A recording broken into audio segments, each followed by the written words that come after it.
What's up, party people? G5 Productions in the place to be. Superman First Class in the mix, and today we're going to touch up my QSC K181s with some bedliner gel. Let's get it.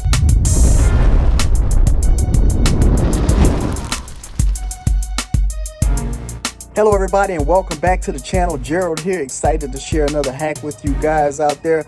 Today I'm going to be touching up my QSC KW181 subwoofer cabinets. They are made out of birch wood, and from time to time I will flip them from the wheels to the feet to get them in position, and the corners of the subs usually hit the ground over time, causing chipping away of the finish. So with that being said, I gotta do something about having wood exposed, because over time exposed wood on these kind of cabinets will cause even further problems for you. Before I get into it though, please smash that like button. Don't forget to subscribe to our channel, and of course, to keep up with all these amazing videos, all you gotta do is rock that bell. Now let's get it.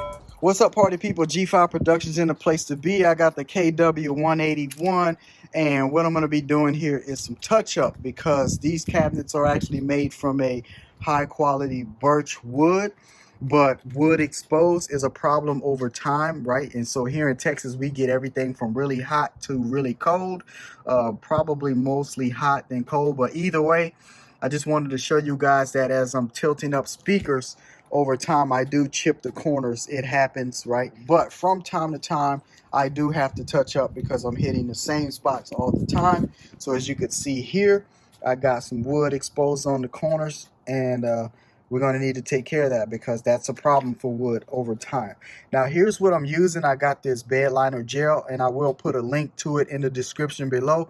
But basically all you do is shake up your applicator here, open it up by pressing that, and then of course you just put some on there just like I'm doing here, and I'm going to touch it up. The reason why I use this instead of spray paint is because the consistency of it, it dries just like what that looks like, to include the grill, and also it's thicker, right? So again, this is bed liner.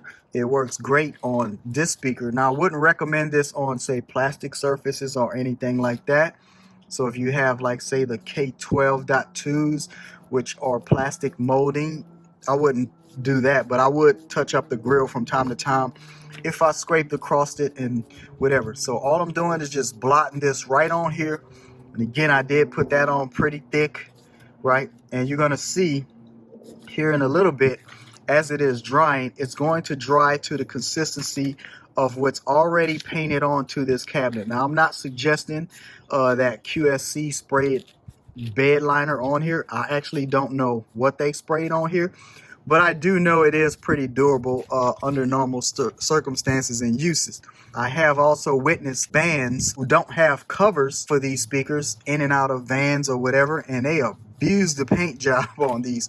So as you can see here, it is still wet, obviously, but again, I'm going to let this dry some, and it usually dries to the consistency of what's already painted. So all I'm doing here is just going around and checking all the corners, and again, it has no problems around these ways. It's just mostly on the other side where I actually mostly tip my speaker. So I'm gonna just go ahead and reinforce this, you know, right here.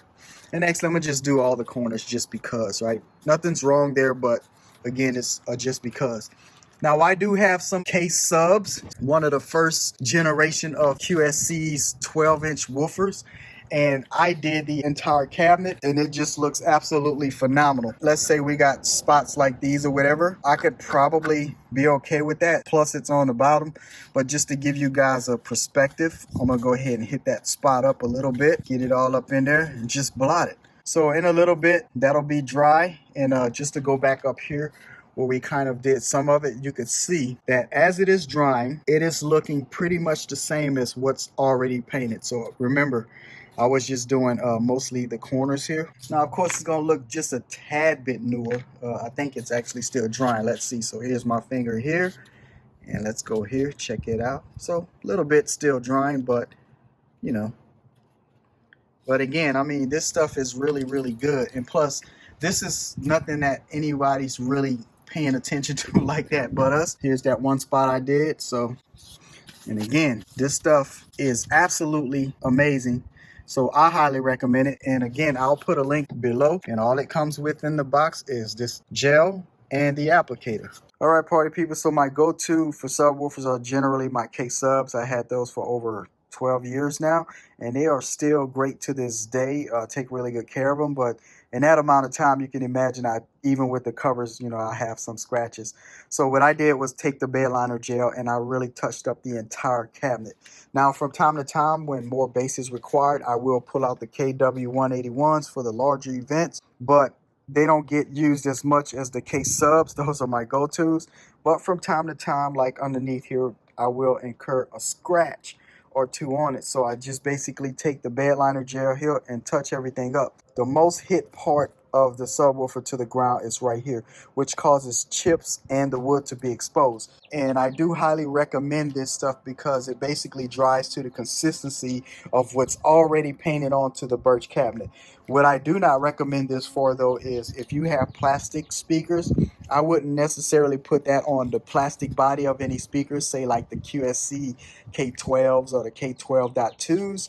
But for wood and, finishes like this, well, I would definitely recommend it there, because whatever this stuff is that QSC used, for example, the bed liner gel here pretty much dries just like it. And in fact, I've already done this speaker, and as you can see, the consistency is kind of there. It's a little bit different, but for the most part, nobody's looking or paying attention like that but me, and that's on the bottom.